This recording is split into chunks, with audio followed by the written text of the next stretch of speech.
Desde Alaska hasta la Patagonia, entérate de todo lo que pasa en nuestra América. Bien, y ya estamos de vuelta a nuestra segunda parte del programa. Aprovechamos como siempre para saludar a toda nuestra gente querida que nos acompaña a través de nuestros distintos medios de comunicación internacionales, comenzando con Radio Cumbre 101.9 FM desde el estado Barinas en Venezuela, también a través de Fusión 90.7 FM desde Houston, Texas en los Estados Unidos. Igualmente le enviamos un abrazo a nuestra gente de CNC Florida Central, nuestro canal de televisión digital, y a nuestra gente de Ideal Radio FM que nos saluda y nos acompaña como siempre en el viejo continente desde Málaga, España. A ver, tenemos algunos comentarios que nos quedaron pendientes del corte anterior, así que no los voy a desechar antes de entrar al tema especial de esta segunda parte del programa. Bueno, por ahí fíjense que Zuli dice, a ver, voy un poco más para atrás. Zuli dice, felicitaciones a Ecuador por permitir la alternabilidad de la democracia. Con gobernantes distintos de todas las tendencias políticas, esto fortalece la democracia. Felicitaciones al Ecuador. Poco a poco el socialismo será desterrado de Latinoamérica. Mirham nos dice, honestamente aquí en los Estados Unidos hay mucha discrepancia. Tenemos un problema muy serio y y nuestra democracia está tambaleándose. No lo digo yo, lo dice el mismo gobernador de Arizona, el senador Jeff.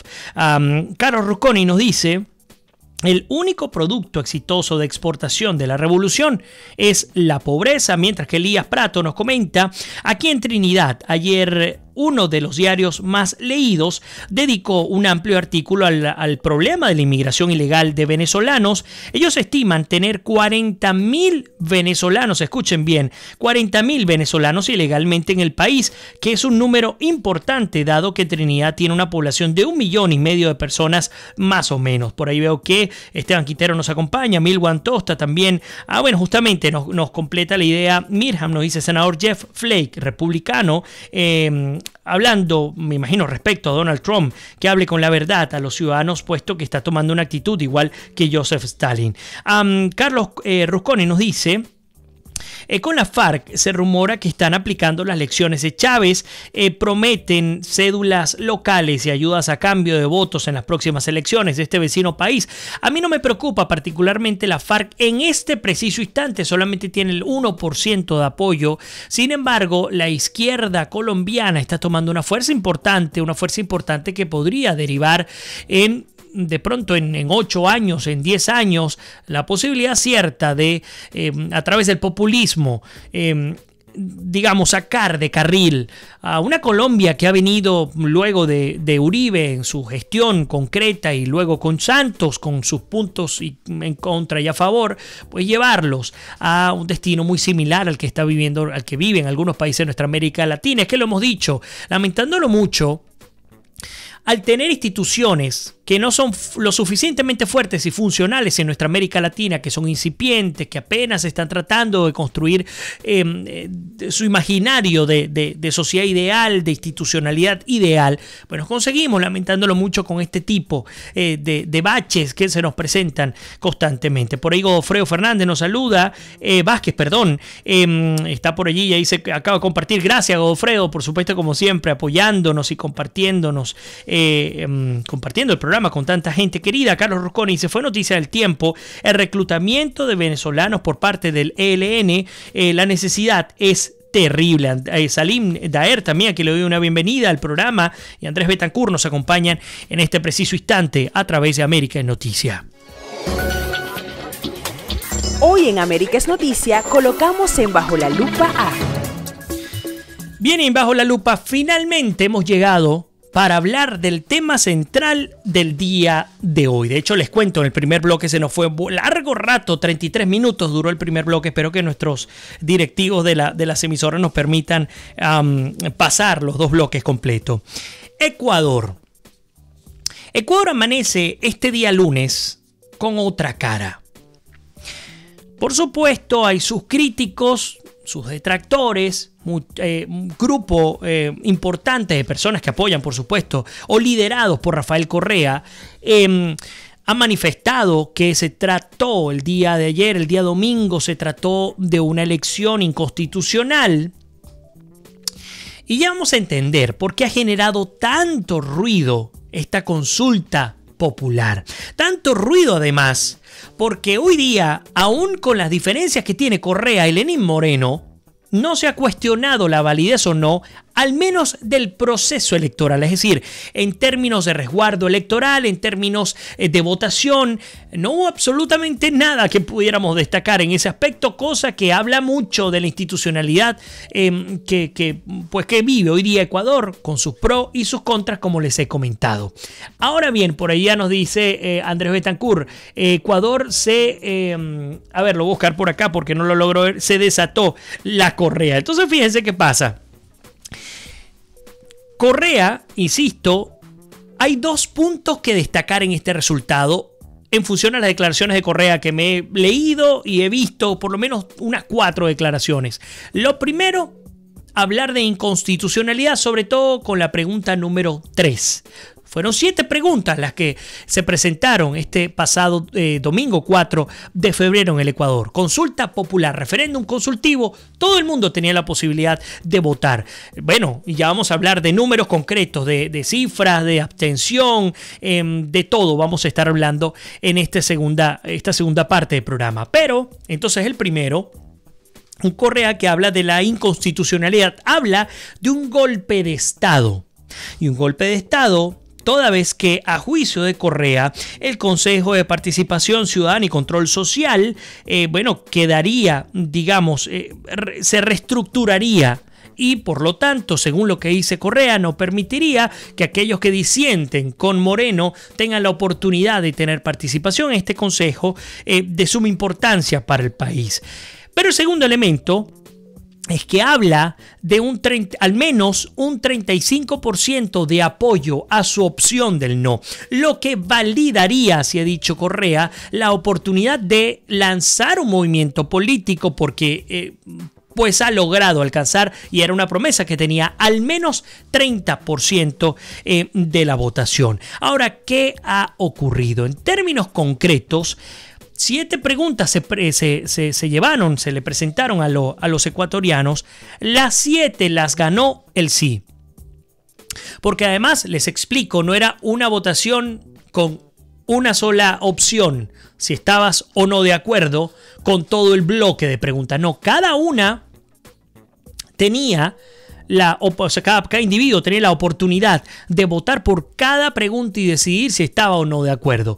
¿Cuáles eran las preguntas? En mi caso, disculpen que no pueda ser imparcial en este momento, particularmente adoré leer las 2 primeras preguntas de las 7.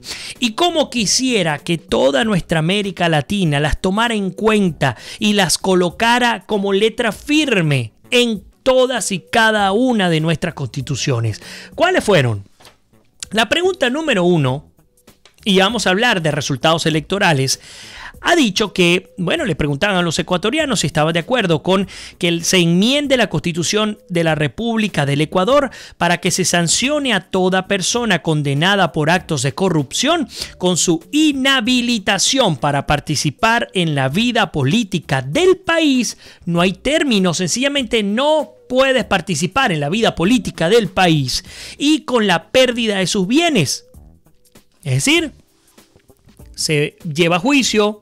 Si en efecto se comprueba que ha cometido hechos de corrupción, va a la cárcel, cuando salga queda inhabilitado de por vida para poder ejercer cualquier cargo por elección popular. Y además, importantísimo, no solamente de cargo de elección popular, en la vida política del país, esto incluye por supuesto como funcionario público, y por supuesto la pérdida de sus bienes, el decomiso de los bienes, de los saberes que tenga el corrupto. Les digo, la mejor pregunta de todas, y coincide, en mi opinión, con la de los ecuatorianos.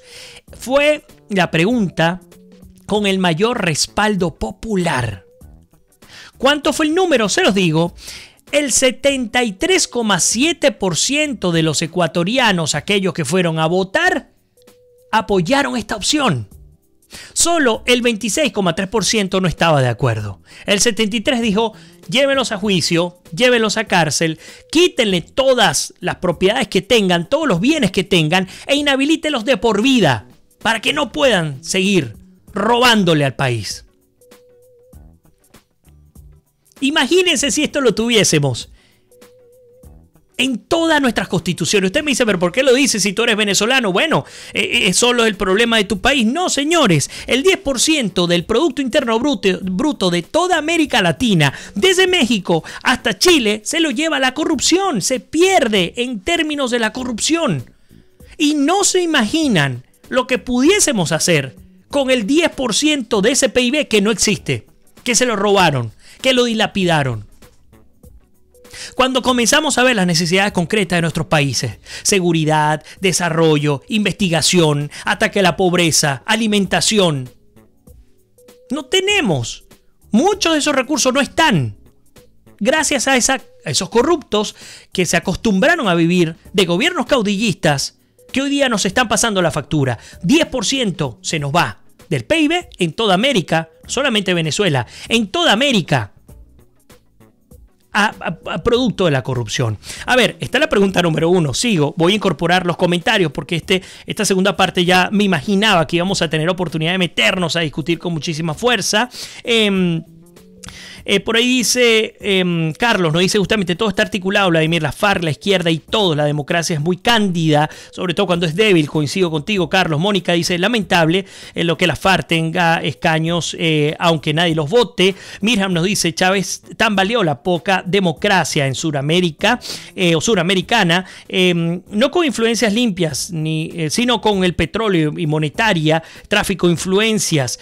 Por ahí perfecto, voy a revisar el discurso fuera del aire, Mirjam, y de pronto lo podemos comentar mañana.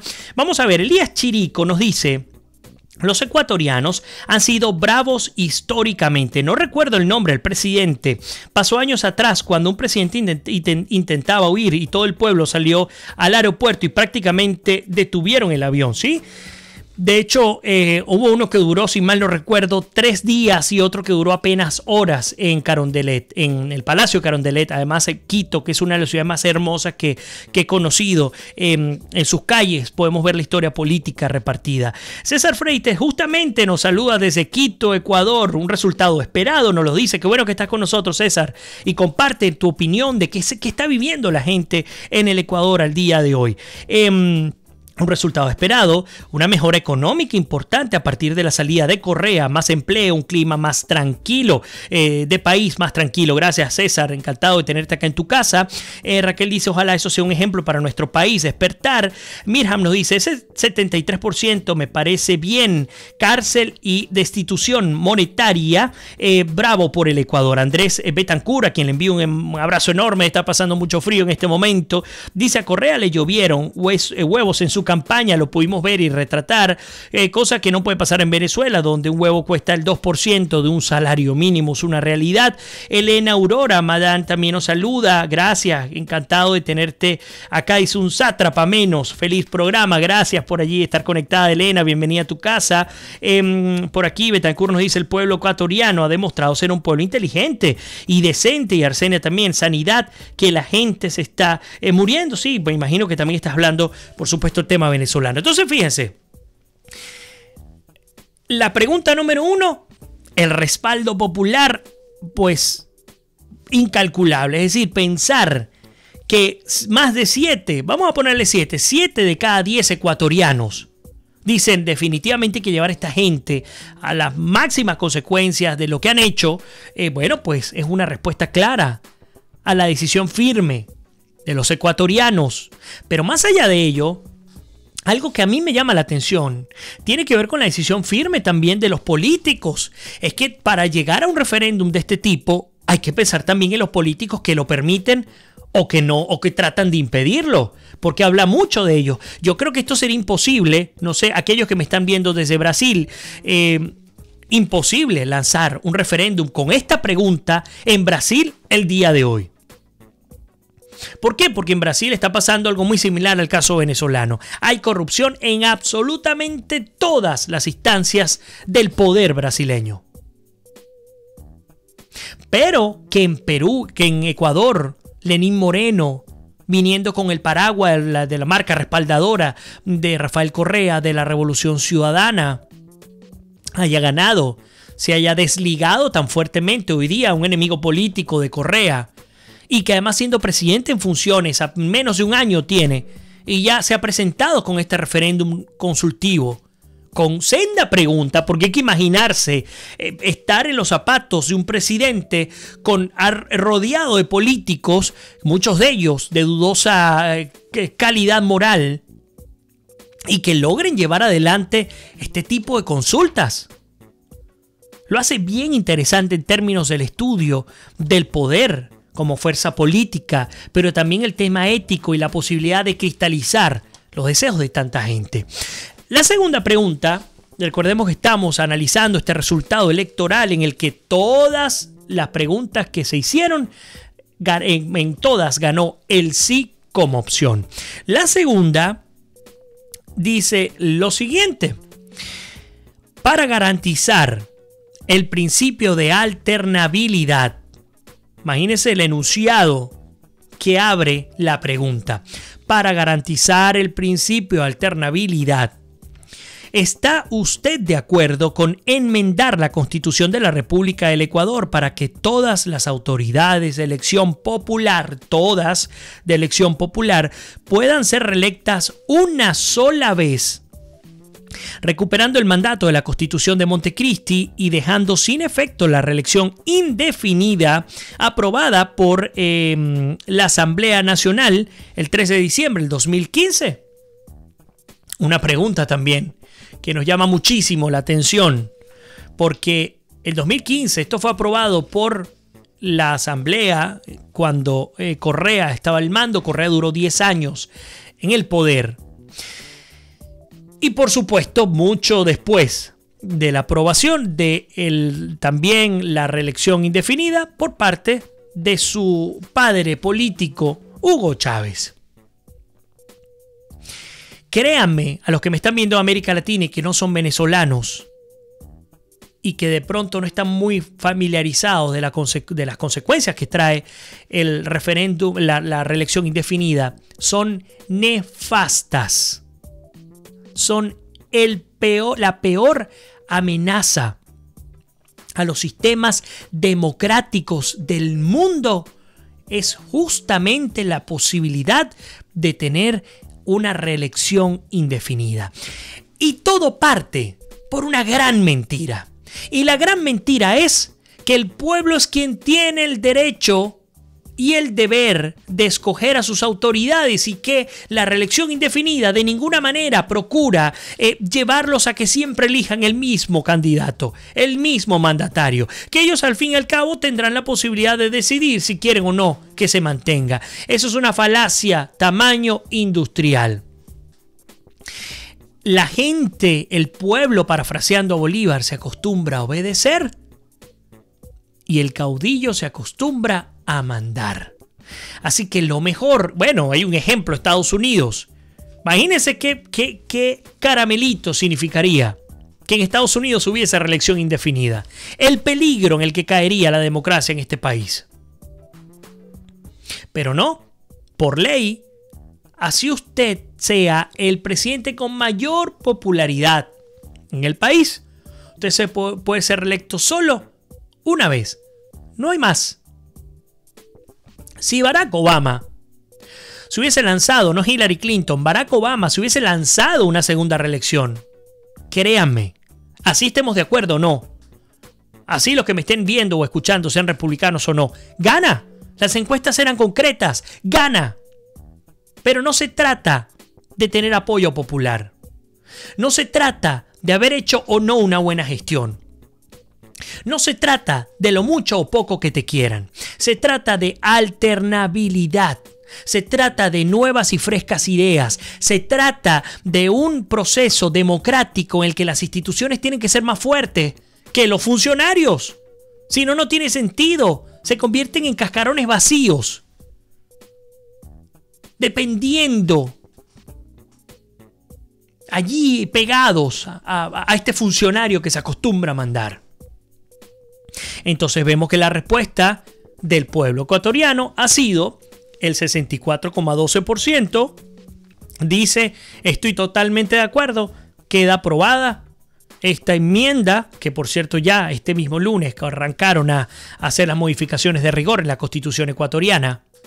Bueno, esta prohibición a la reelección indefinida, 64,12% de los ecuatorianos votaron por sí, por el sí, mientras que el 35,88%, que es justamente ese porcentaje al que se refiere Rafael Correa, votaron por el no.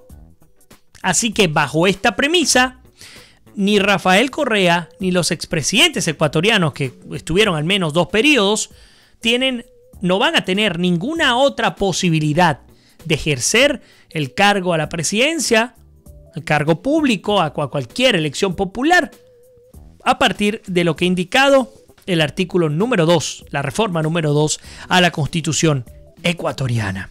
A ver, sigo incorporando los comentarios. Vamos a ver, me disculpan que me quedé aquí pegado.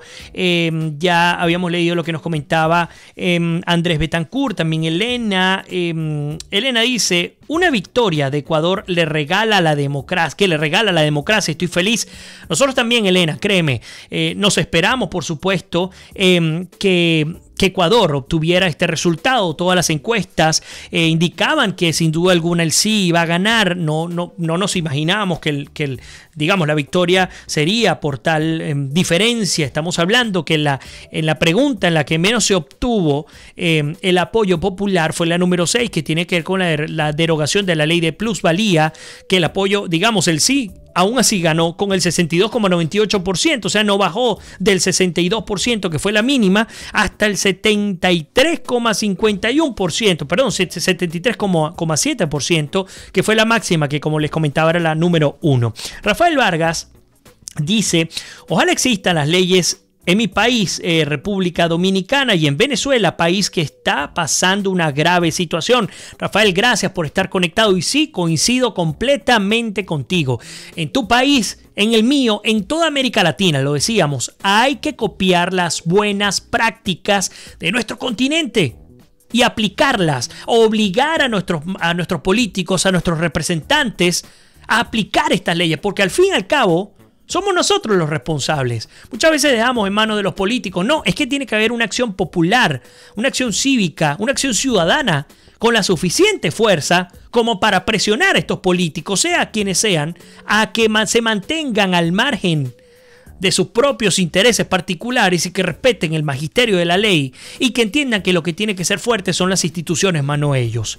A ver, Ana Gabriela Montiel nos saluda desde Argentina. Siempre te escucho, Ana Gabriela, gracias por estar allí, un honor, encantado. No creas, estoy loco por bajar a Buenos Aires y visitar a mucha gente querida. Espero que pronto tenga la oportunidad de ir a la Argentina. Diego Márquez Castro también, una paliza al populismo autocrático y corrupto de Correa y sus aliados. Ahí coincido completamente, Diego, con lo que nos está presentando pues en tu argumento, y les agradezco a todos por estar allí incorporados. Entonces, bueno, continuaron las preguntas, la reestructuración del Consejo de Participación Ciudadana, que generó mucho ruido, muchas diferencias.